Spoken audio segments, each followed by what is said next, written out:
kenyataan bahawa kerajaan menghormati keputusan yang dibuat oleh Tengku Maimun, iaitu Ketua Hakim Negara. Takkan dia nak kata dia tak percaya dengan kenyataan yang dikeluarkan oleh Badan Kehakiman. Sudah pastilah ianya akan create satu havoc, akan menjadi isu besar kepada negara.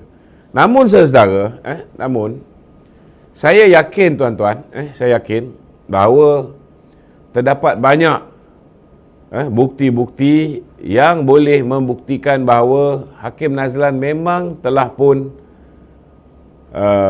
melanggar kod etik.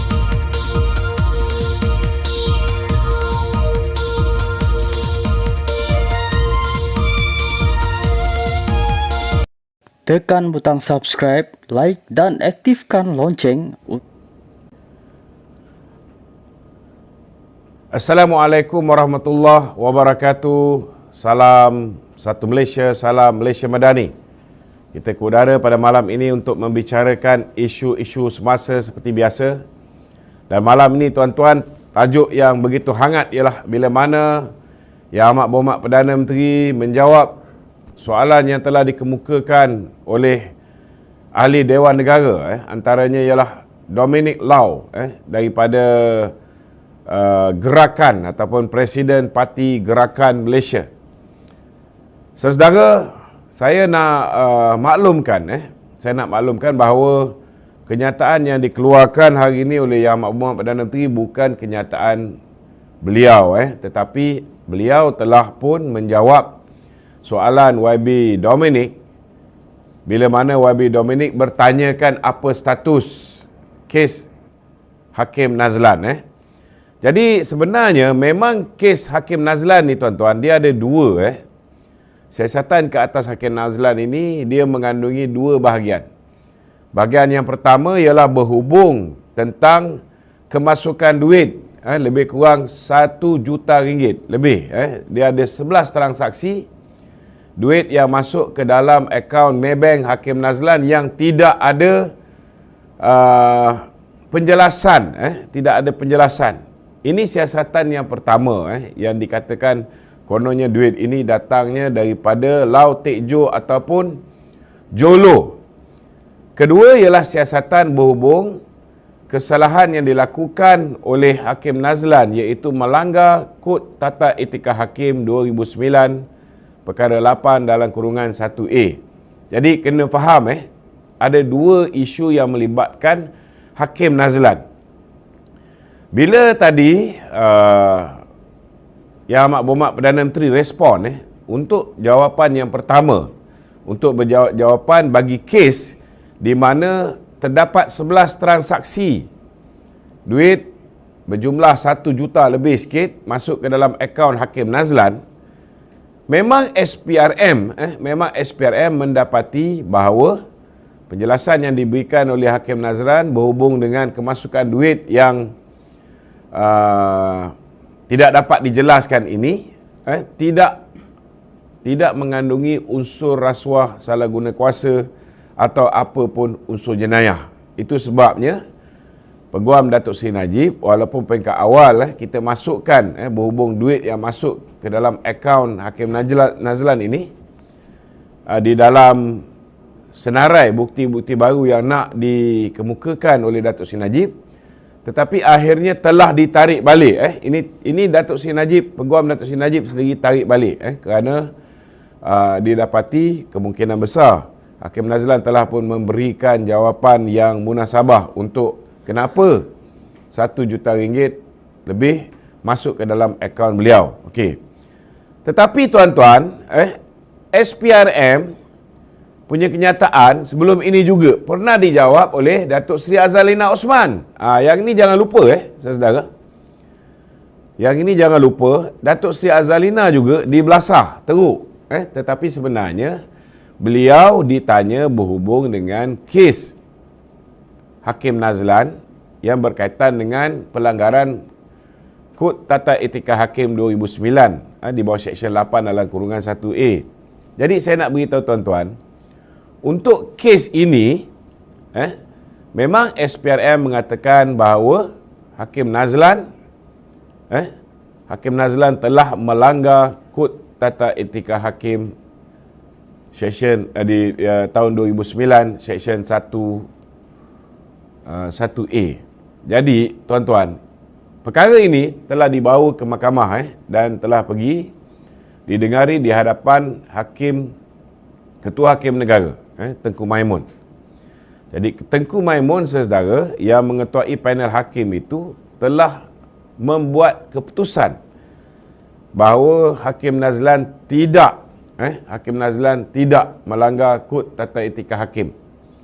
Jadi apa yang PM baca tadi, perkara yang nombor 2, ialah keputusan yang telah dibuat oleh Ketua Hakim ketika itu, iaitu Tun Tengku Maimun. Jadi dia bukan kenyataan daripada Yang Amat Berhormat Perdana Menteri yang bak kata orang itu mengesahkan Hakim Nazlan itu tidak ada kesalahan jenayah. Ini kena jelas. Maknanya dia pertama dia beritahu bahawa SPRM beritahu tidak ada penglibatan jenayah untuk kes yang duit 1 juta lebih masuk dalam akaun dia. Dan kedua, Yang Amat Berhormat Perdana Menteri mengumumkan tentang keputusan yang dibuat oleh Tengku Maimun. Bila dia buat judgement, dia mengatakan bahawa tidak ada pelanggaran Kod Tata Etika Hakim ini, saudara. Jadi ini benda yang saya rasa ramai yang perlu jelas. Namun seperti mana yang tuan-tuan sedia maklum bahawa Datuk Seri Anwar adalah merupakan Perdana Menteri, kan? Jadi selaku Perdana Menteri, beliau mengeluarkan kenyataan bahawa kerajaan menghormati keputusan yang dibuat oleh Tengku Maimun, iaitu Ketua Hakim Negara. Takkan dia nak kata dia tak percaya dengan kenyataan yang dikeluarkan oleh Badan Kehakiman. Sudah pastilah ianya akan create satu havoc, akan menjadi isu besar kepada negara. Namun saudara, saya yakin tuan-tuan, saya yakin bahawa terdapat banyak bukti-bukti yang boleh membuktikan bahawa Hakim Nazlan memang telah pun melanggar Kod Etika Hakim 2009, seperti mana yang diperkatakan oleh pihak SPRM. Cuma hanya satu pihak saja tuan-tuan yang boleh mengambil tindakan di bawah tindakan tata tertib, iaitu tidak lain tidak bukan ialah Badan Kehakiman itu sendiri, yang hari ini diketuai oleh Tun Tengku Maimun. Jadi ini sebenarnya apa yang berlaku, Kita pun tahu bahawa apabila Tun Dr. Mahathir melantik Tengku Maimun, kita pun tahu bahawa hampir keseluruhan hakim-hakim baik di Mahkamah Persekutuan, hakim-hakim di Mahkamah Rayuan sebahagiannya, kebanyakan daripada lantikan-lantikan ini telah berlaku ketika zaman Tun Dr. Mahathir Mohamad. Jadi kalau misalnya kita tukar kepala sekalipun tuan-tuan, kena fahamlah bahawa angkatan yang lain ini, angkatan yang lain, peguam hakim-hakim di peringkat Mahkamah Persekutuan, sebahagian besar di peringkat Mahkamah Rayuan, masih lagi adalah hakim yang telah dilantik di zaman pentadbiran Tun Dr. Mahathir. Dan mengenali Tun Dr. Mahathir, kita masih ingat lagi tentang apa yang berlaku ketika terbongkarnya video VK Lingam, VK Lingam yang mengatakan bahawa hakim-hakim boleh diatur dan sebagainya. Jadi saya beranggapan bahawa kemungkinan besar kerajaan menyedari tentang perkara ini. Cuma kita harap kerajaan dapat memastikan bahawa usaha untuk membetulkan badan kehakiman ini, usaha untuk membersihkan badan kehakiman ini tidak boleh dihentikan. Tidak boleh dihentikan. Walaupun kita tahu memang amat sukar. Memang amat sukar. Namun usaha untuk melakukan reformasi dan membetulkan institusi baik kehakiman, Jabatan Peguam Negara, pasukan polis Diraja Malaysia yang hari ini sudah hampir pasti akan mendapat ketua baru, kan? Badan Pencegahan Rasuah dan sebagainya, perlu dilakukan dengan sehabis baik. Itu mukadimah saya pada malam ini. Kita buka soalan. Sesiapa yang ada soalan, nombor masih sama? Sesiapa yang ada soalan boleh utarakan di talian 019 481 9495. Okey, silakan. Okey, baik Tok. Ya. Soalan daripada studio kan. Masih lagi berkenaan dengan Hakim Nazlan. Okey. Ya. Adakah masih ada harapan buat Datuk Seri Najib Razak dibebaskan atau mendapat keadilan selepas perkara ini diumumkan atau dibacakan pertuduhan oleh PMX tadi? Ya. Harapan ataupun peluang Datuk Seri Najib masih macam biasa. Masih macam biasa. Mungkin harapan untuk diberikan keadilan melalui proses kehakiman, proses undang-undang, mungkin sedikit payah, disebabkan kita pun tahu bahawa keseluruhan badan kehakiman ini, bukan kata semualah, tapi sebahagian besarnya, lantikan dibuat zaman Tun Dr. Mahathir. Dan kita pun tahu perangai Mahathir macam mana. So, kita nak cakap banyak pun tak boleh. Cuma kita harap di bawah kepimpinan Datuk Seri Anwar Ibrahim ini, beliau dapat melakukan perubahan. Ataupun setidak-tidaknya kalau tak merubah, kena pastikan bahawa badan kehakiman ini boleh berlaku adil. Kalau tak boleh kita tukar ketua hakim, tak boleh kita tukar hakim-hakim yang telah pun dilantik zaman Tun Dr. Mahathir, setidak-tidaknya kita boleh neutralkan mereka, menjadikan mereka hakim-hakim yang penuh integriti, hakim-hakim yang boleh mengambil keputusan dengan seadil-adilnya tanpa mengira warna kulit, tanpa mengira agama seseorang, tanpa mengira darjat seseorang, miskin ke kaya ke, tanpa mengira latar belakang politik seseorang. Maknanya kita mahu institusi yang betul-betul boleh berlaku adil kepada semua pihak, tak kira latar belakang dia. Namun, kalau kita lihat dari segi proses, seperti mana yang Datuk Seri Anwar kata beberapa hari yang sudah, bila dia di interview oleh Al Jazeera, beliau mempertahankan hak Datuk Seri Najib untuk memohon petisyen pengampunan diraja. Dia mempertahankan. Dan beliau juga mempertahankan pendirian UMNO, walaupun kita tahu hos rancangan tersebut cuba untuk melaga-lagakan Datuk Seri Anwar dengan kepimpinan UMNO yang telah pun merayu kepada Kebawaduli Yang Maha Mulia Seri Paduka Baginda Yang Pertuan Agong, dengan mengatakan macam mana mereka ni bersama dengan kamu di dalam kerajaan perpaduan, tetapi mereka merayu supaya Kebawaduli Tuanku mempertimbangkan. Datuk Seri Anwar dengan tegasnya menyatakan bahawa apa salahnya? Adakah ianya satu kesalahan untuk UMNO merayu kepada Kebawaduli Tuanku supaya Kebawaduli Tuanku mempertimbangkan petisyen pengampunan dia. Dan saya nampak mesej yang Datuk Seri Anwar Ibrahim sampaikan itu sangat jelas. Maknanya dia tidak ada masalah untuk Datuk Seri Najib dan untuk UMNO menyokong petisyen pengampunan diraja yang dibuat oleh Datuk Seri Najib. Dan sekarang ni ianya terserah ke atas Kebawaduli Tuanku. Kalau misalnya saya yakin dengan pujukan Yang Amat Berhormat Perdana Menteri, insya-Allah tidak ada apa yang mustahil. Peluang untuk Datuk Seri Najib mendapat pengampunan ini insya-Allah masih lagi ada.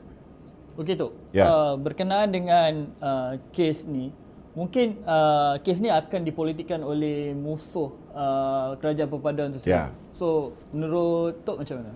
Saya memang hari ini kalau tanya dengan saya lah, saya rasa patut orang lain je jawab. Sebab kalau SPRM jawab pun boleh. Kalau misalnya Ketua Hakim jawab pun boleh. Tapi masalahnya YB Dominic ini, ahli Dewan Negara, dia tanya soalan itu kepada Perdana Menteri. Jadi suka tak suka, Perdana Menteri kena jawab apa hasil dapatan daripada SPRM dan apa hasil dapatan daripada keputusan yang dibuat oleh Tun Tengku Maimun. Jadi inilah yang digunakan oleh puak-puak Perikatan Nasional dan geng-geng pengkhianat dalam UMNO ini yang hari ini menghasut ahli-ahli UMNO, terutamanya mereka-mereka yang pro Datuk Seri Najib Tun Razak ini, untuk menunjukkan seolah-olah bahawa peluang Datuk Seri Najib untuk dibebaskan zaman pemerintahan Datuk Seri Anwar ini tidak ada. Supaya penyokong-penyokong Datuk Seri Najib, ahli-ahli UMNO khususnya, memboikot pilihan raya, tidak keluar pilihan raya, tidak keluar untuk mengundi, tidak memberikan sokongan kepada calon-calon Pakatan Harapan. Tetapi persoalan dia, sekiranya kita melakukan boikot ini, sekiranya kita memberikan undi kita kepada Perikatan Nasional, yang akan untung ialah PN. Yang akan untung ialah orang yang belakangnya ada Mahathir, yang di belakangnya ada Muhyiddin, yang di belakangnya ada Ismail Sabri. Mereka-mereka inilah yang hari ini menyumbang kepada kedudukan Datuk Seri Najib Tun Razak berada di penjara. Yang ini kita kena jelas. Jadi jangan sampai kita mendengar jawapan Perdana Menteri berhubung dengan apa yang SPRM cakap dan apa yang Tengku Maimun putuskan. Kita nak memboikot satu sama lain yang akhirnya rugi kita. Kita masuk pilihan raya, sebahagian kursi ditandingi oleh calon BN, sebahagian kursi ditandingi oleh calon Pakatan Harapan. Kalau undi BN saja, PH pun akan undi PH saja. So bila memboikot satu sama lain, last yang untung Perikatan Nasional. Ini sangat bahaya. Betul. Ya. Sekarang kita tengok pada petang tadi tu, petengah Ya. tadi.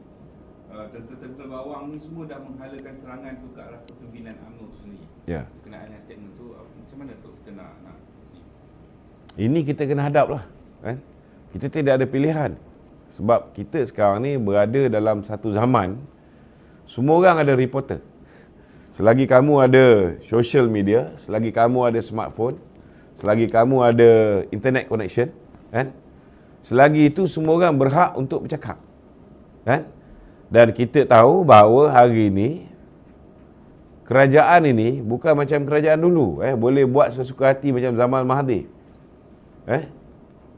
Dia boleh rompak negara ni, dia boleh jadikan anak-anak dia billionaire, tidak ada siapa yang tahu.